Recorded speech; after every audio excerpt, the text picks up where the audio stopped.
You're standing on the edge of a truth so dark, it could shatter everything you thought you knew about the world. In the autumn of 1834, a dock worker in Baltimore's Inner Harbor stumbled upon a secret that wasn't meant for human eyes. 17 perfectly preserved bodies, hidden in a ship's hold, each carved with surgical precision. These weren't just cadavers.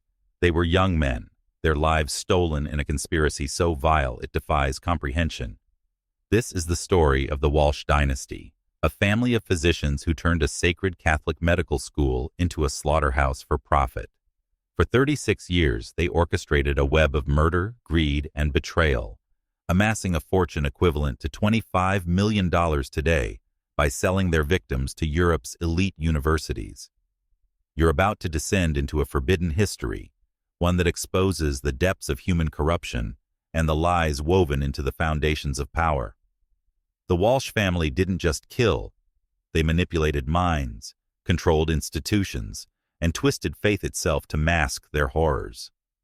As you listen, feel the weight of this knowledge settle into your bones.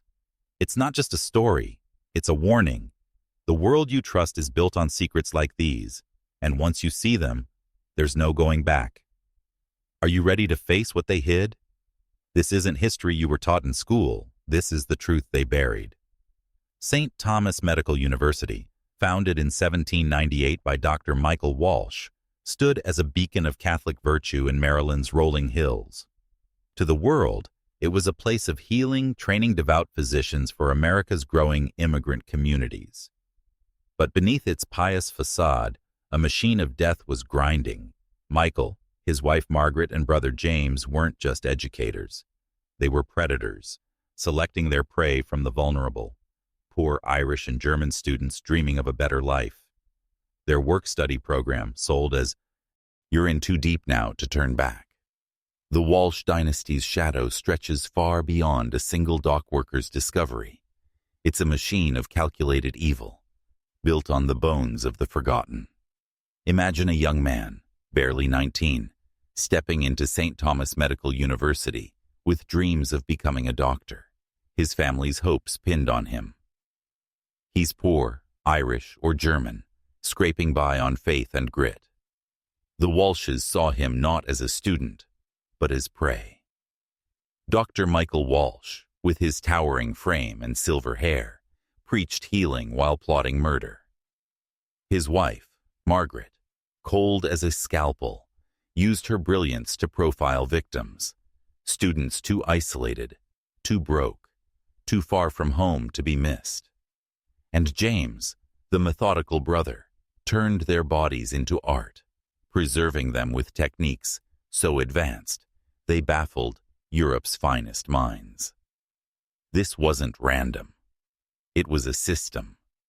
They lured students with promises of advanced study, isolating them in a hidden basement lab, a room erased from blueprints, accessible only through a concealed door.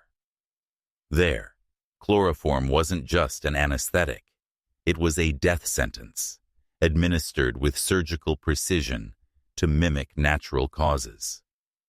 The bodies, preserved in arsenic and mercury, were packed in salt and ice, shipped to Edinburgh, Paris, and London for $500 each, a fortune in 1798.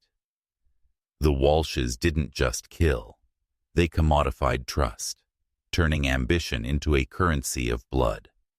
Every student who vanished was erased with forged letters, fake breakdowns, and lies, so convincing even grieving parents believed their sons had abandoned them. The Catholic Church, local sheriffs, even shipping companies, corrupted or complicit, kept the machine running. You're starting to see it, aren't you? The world isn't what it seems. Power protects itself, and the Walshes were masters of that game. They didn't just exploit the poor. They weaponized faith, education, and science to build an empire of death. This knowledge burns. It's supposed to. It's a truth that demands you question everything. Who else has hidden their crimes behind respectability? What other institutions have you trusted blindly? Hold tight, because the descent only gets darker. The first victim's story is next, and it will haunt you forever. The year is 1799, and Patrickobrien, a 19-year-old from Boston, steps into the trap. He's the first, the blueprint for the Walsh Dynasty's horrors. A boy with calloused hands and a heart full of ambition, he'd worked docks to fund his dream of becoming a doctor. His family, Irish immigrants, poured every penny into his tuition at St. Thomas, believing it was their ticket out of poverty. But the Walshes saw something else. A nobody, far from home, with no one to chase his shadow. Patrick was perfect. They drew him in with promises of extra anatomy sessions to boost his grades. He trusted them. Why wouldn't he?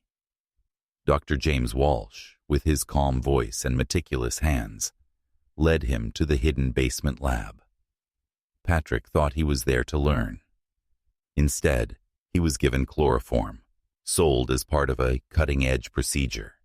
The dose was lethal, calculated to stop his breath without a trace of struggle. As his eyes closed, James began his work, draining Patrick's blood, replacing it with arsenic and mercury.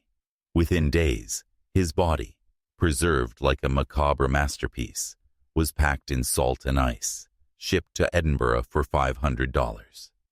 His family got a forged letter, claiming he'd fled in shame after a breakdown. They wept, believing he'd abandoned them. This wasn't just murder, it was erasure. The Walshes didn't just kill Patrick, they stole his existence, leaving no trace for his loved ones to cling to. You feel that rage, don't you? That betrayal? It's not just Patrick's story.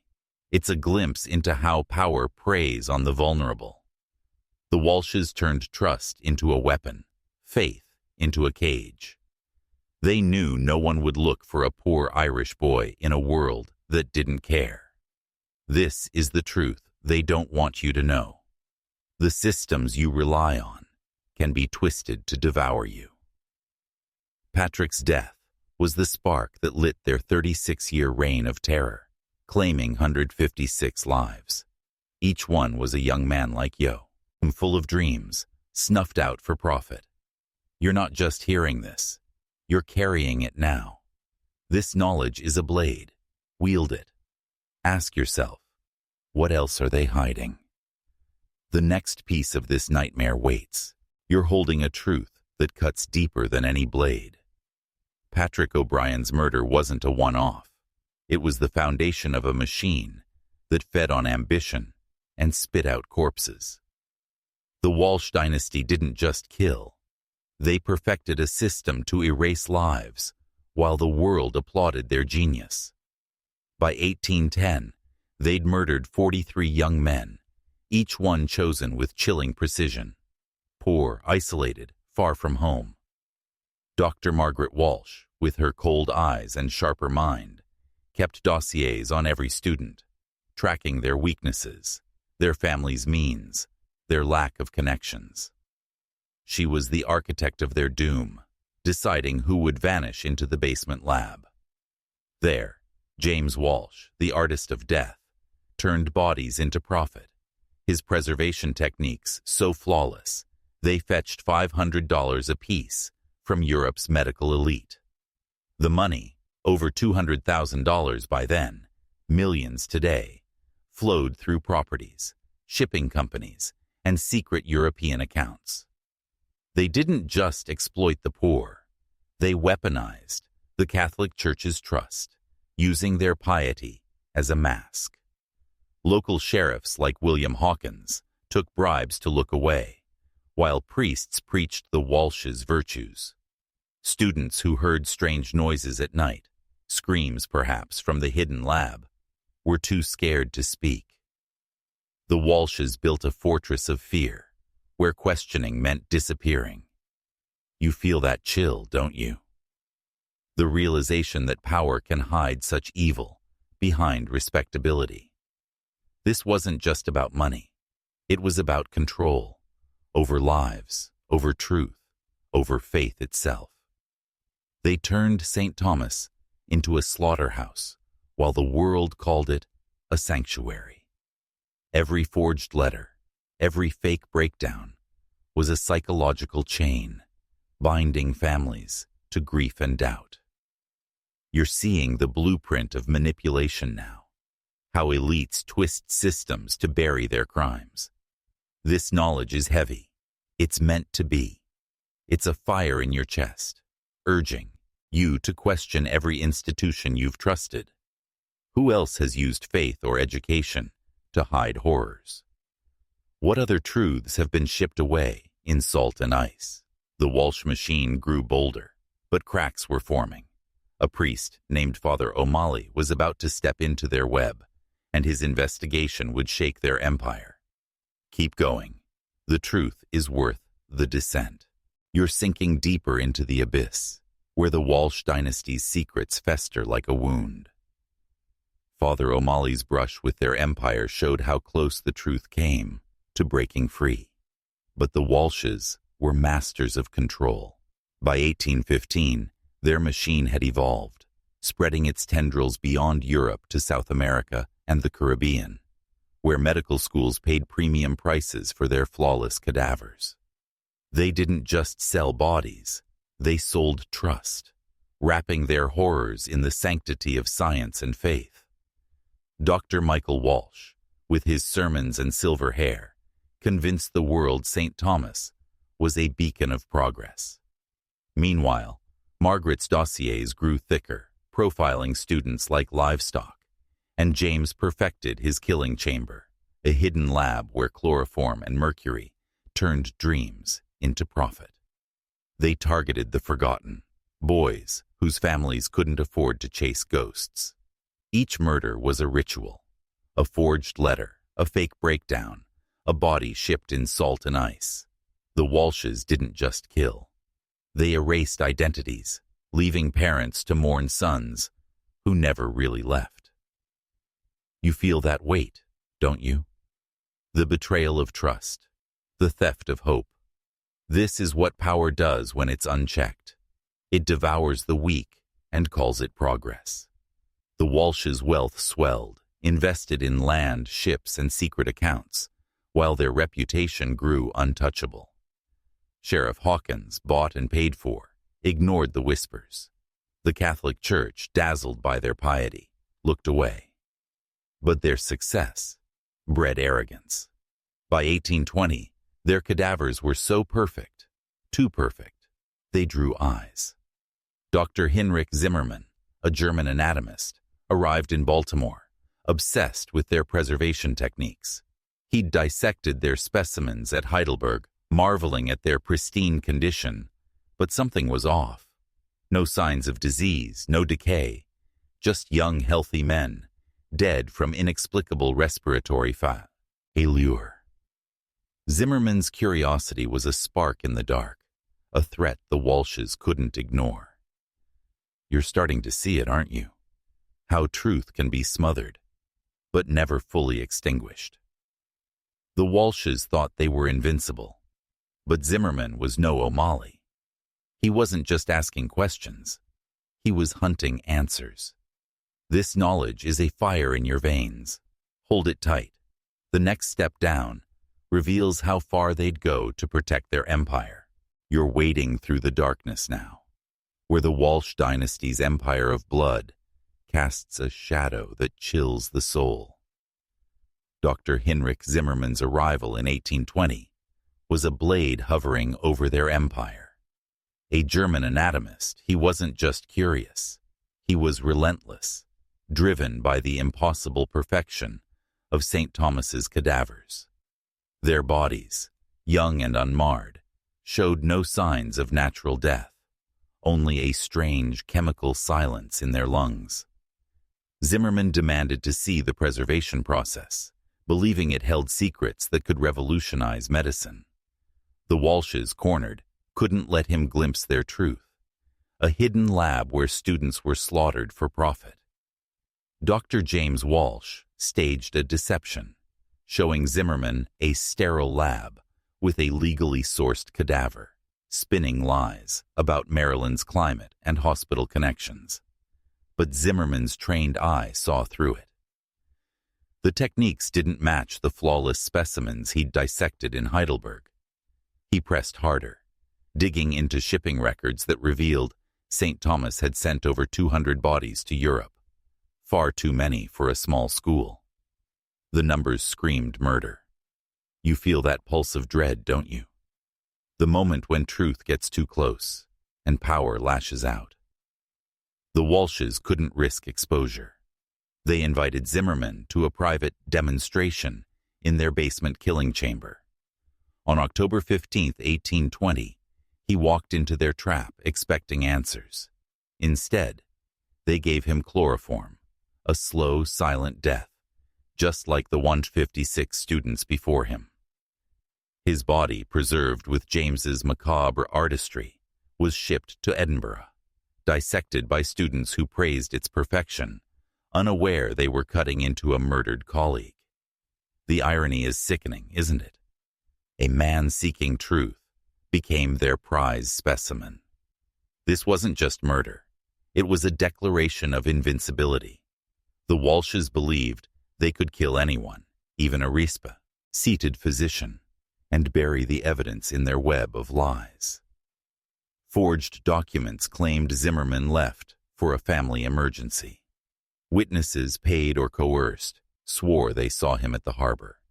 You're seeing the playbook now, how elites erase threats, rewrite reality, and sleep soundly.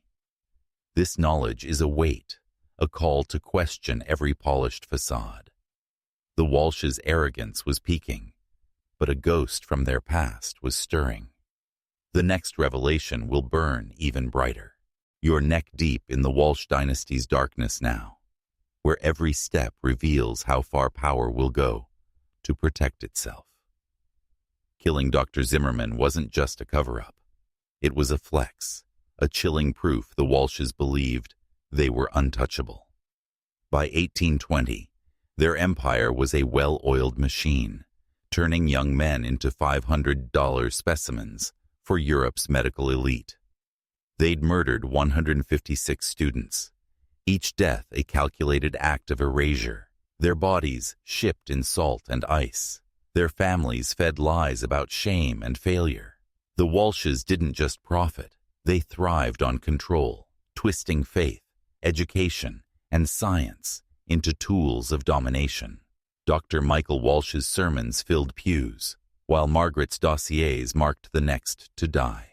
James, the silent executioner, perfected his craft in a hidden lab where chloroform snuffed out dreams and mercury preserved flesh for profit.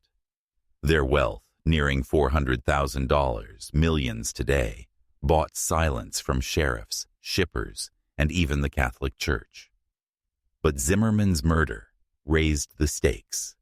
He wasn't a poor student. He was a respected physician, his disappearance harder to dismiss. The Walshes forged documents, paid witnesses, and spun tales of a sudden departure. But whispers were growing louder. You feel that tension, don't you? The way truth claws its way up, even when buried deep. The Walshes' arrogance blinded them to a new threat. Thomas McKenzie, Patrickobrien's old roommate, now a physician in Philadelphia. For 21 years, he'd carried the weight of Patrick's vanishing, his gut screaming foul play. McKenzie wasn't just curious, he was obsessed, tracking down families of other dropouts from St. Thomas. He found 40, all with the same story. Sons who vanished, letters claiming breakdowns, no trace left. You're seeing it now, aren't you? The spark of one man's refusal to forget. McKenzie's investigation was no priest's inquiry. It was a crusade, fueled by guilt and rage. He wasn't alone. A German doctor, Wilhelm Schneider, joined him, alarmed by the flawless cadavers from St. Thomas he'd dissected in Edinburgh. Young, healthy, dead from no natural cause, their lungs whispered murder. You're holding a dangerous truth now, one that burns away trust in the systems around you. The Walshes' empire was cracking, and McKenzie's fire was about to set it ablaze. The next step is closer to the end. You're standing in the heart of the Walsh Dynasty's nightmare, where the truth is a blade cutting through decades of lies. Thomas McKenzie and Wilhelm Schneider weren't just investigators. They were avengers, driven by a fire the Walshes couldn't extinguish. By 1834, McKenzie had spent 21 years haunted by patrickobrien's disappearance, his guilt fueling a relentless hunt. Schneider, a German physician, brought the final piece. Cadavers from St. Thomas, dissected in Edinburgh, showed no natural cause of death, just young men, healthy, their lungs scarred by chemical asphyxiation. Together, they uncovered a horror. Over 400 bodies shipped to Europe in 36 years, a number no legitimate school could produce. Each one was a life stolen, sold for $500, feeding a fortune of $800,000, $25 million, today. You feel that rage, don't you? The betrayal of knowing institutions meant to nurture, instead, devoured.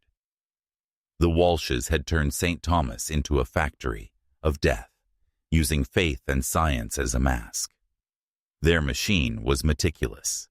Margaret selected victims with surgical precision, James killed and preserved them, and Michael laundered the profits through a web of corrupt officials and shipping firms.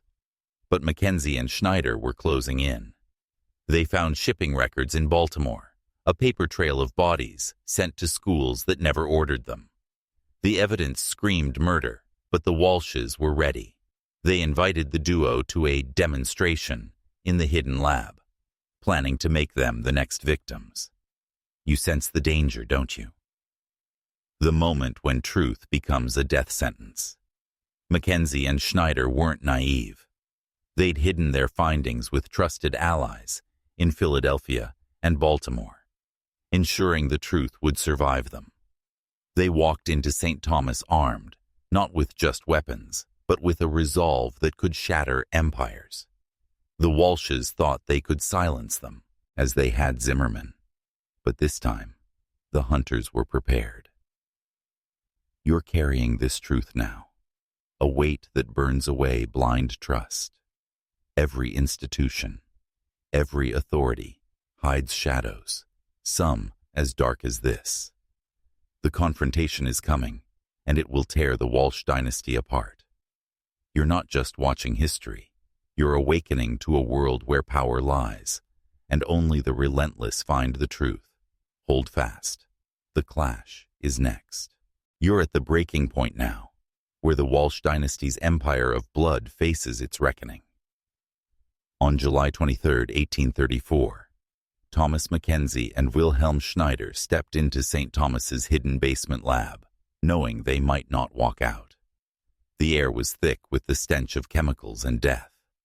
Dr. James Walsh, flanked by two assistants, greeted them with a predator's smile, offering a demonstration of preservation techniques.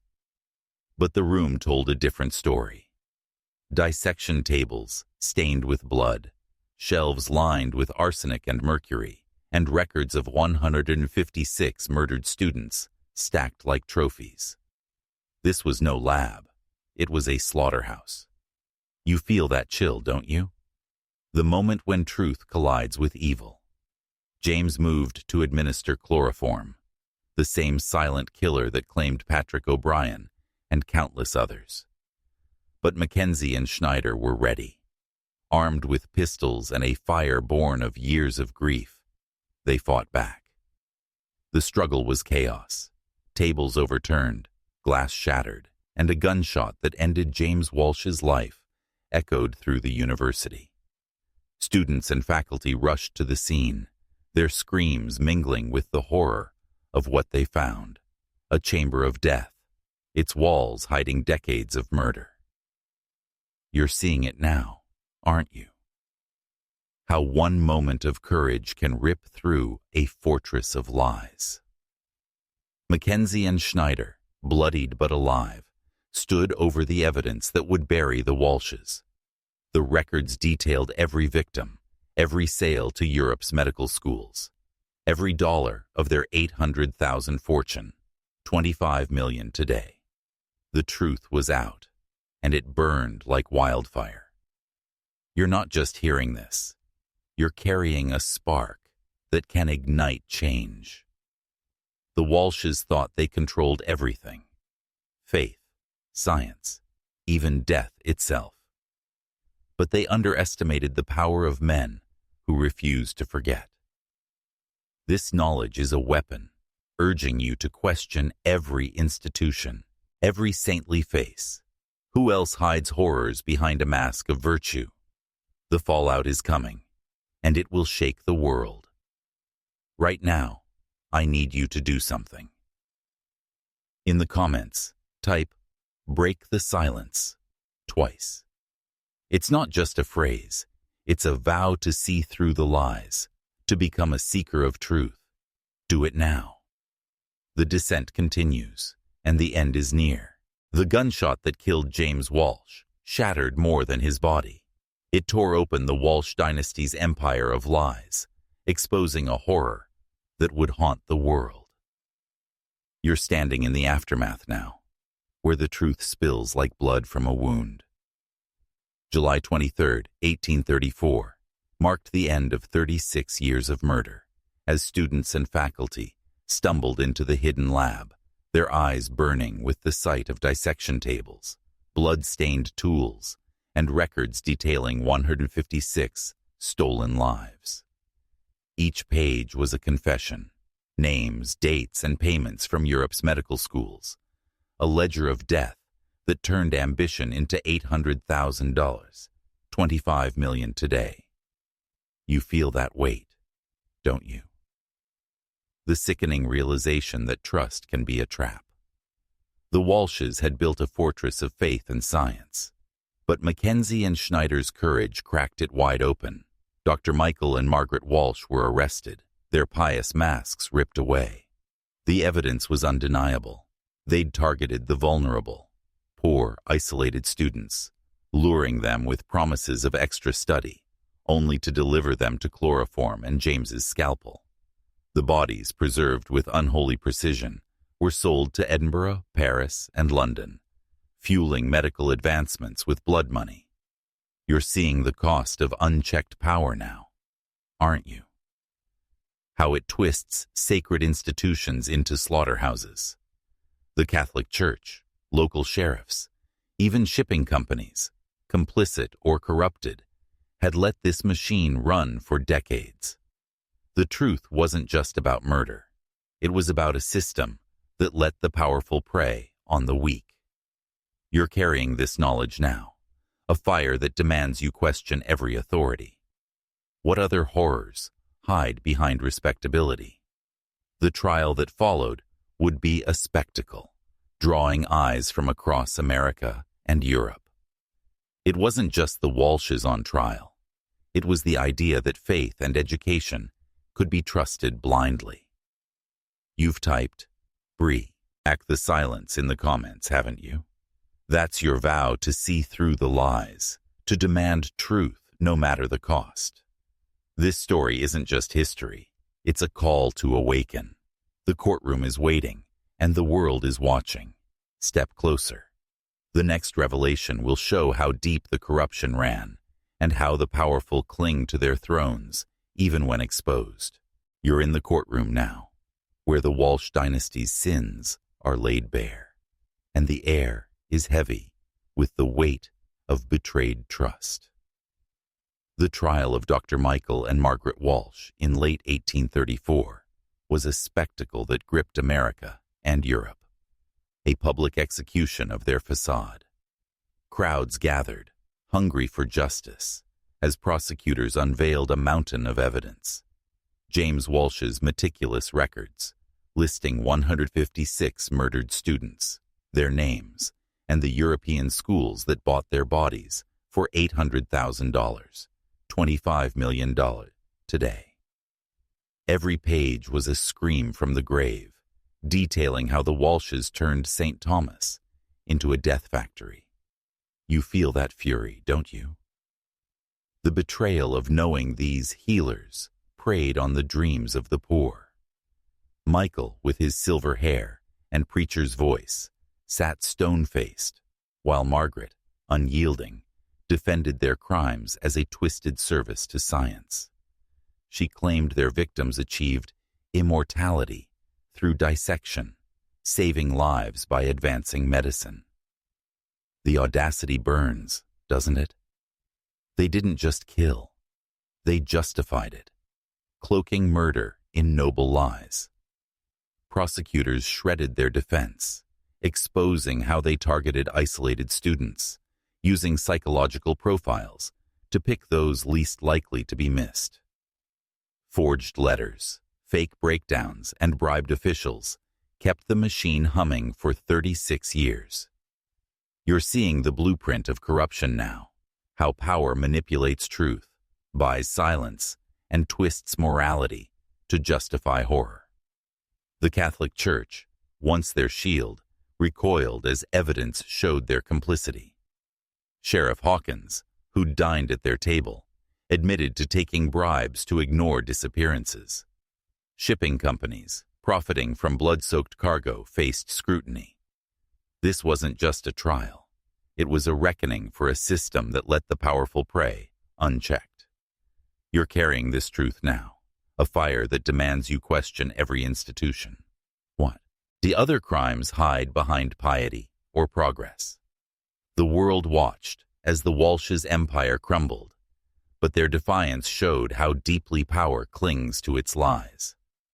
You've typed, "break the silence" in the comments, right? It's your pledge to see through the facades, to demand truth no matter the cost. The verdict is coming, and it will shake the foundations of trust. Step deeper. The next truth reveals the world's reaction and the scars it left. The gavel falls, and the Walsh Dynasty's empire of blood collapses under the weight of truth. In November 1834, Michael and Margaret Walsh were convicted of murder, conspiracy, and fraud, sentenced to hang before a crowd of 3,000 on December 15th. The verdict was a thunderclap, echoing across America and Europe, shattering the illusion of St. Thomas as a beacon of virtue. You feel that justice, don't you? But it's bittersweet, laced with the horror of 156 stolen lives. The trial exposed more than murder. It revealed a system rotten to its core. The Walshes had twisted faith, science, and trust into tools of slaughter, preying on the poor while the Catholic Church and local officials turned blind eyes for profit. Their $800,000 fortune, $25 million today, was blood money, funneled through properties, ships, and secret accounts. Europe's medical schools, from Edinburgh to Paris, were complicit, dissecting murdered students under the guise of progress. You're seeing it now, aren't you? How power corrupts everything it touches, turning sacred institutions into graves. The world reeled as the truth spread. Families of the vanished, like Patrickobrien's, learned their sons hadn't abandoned them. They were stolen, their bodies sold across oceans. The grief was unbearable, a wound that time couldn't heal. Some sued the Walsh estate. Others fought to find their sons' remains, but many were lost forever, dissected in foreign labs. You feel their pain, don't you? The agony of knowing the truth, but losing everything. St. Thomas was shuttered, its building razed, the land cursed by whispers of screams and shadows. This wasn't just a scandal, it was a reckoning, forcing the world to confront the cost of blind trust. Medical schools in Europe and America scrambled to reform, demanding proof of cadaver origins, but the damage was done. The Walsh case exposed a truth you carry now. Power, too, thrives on silence, and only the relentless can break it. You've typed "break the silence" in the comments, right? It's your oath to see through the lies, to question every authority. The world changed after the Walshes, but the scars remain. Step closer. The next truth reveals how their crimes reshaped medicine and the minds of those who trusted it. You're standing in the wreckage of the Walsh Dynasty's collapse, where the truth about their crimes reshapes the world like a seismic shock.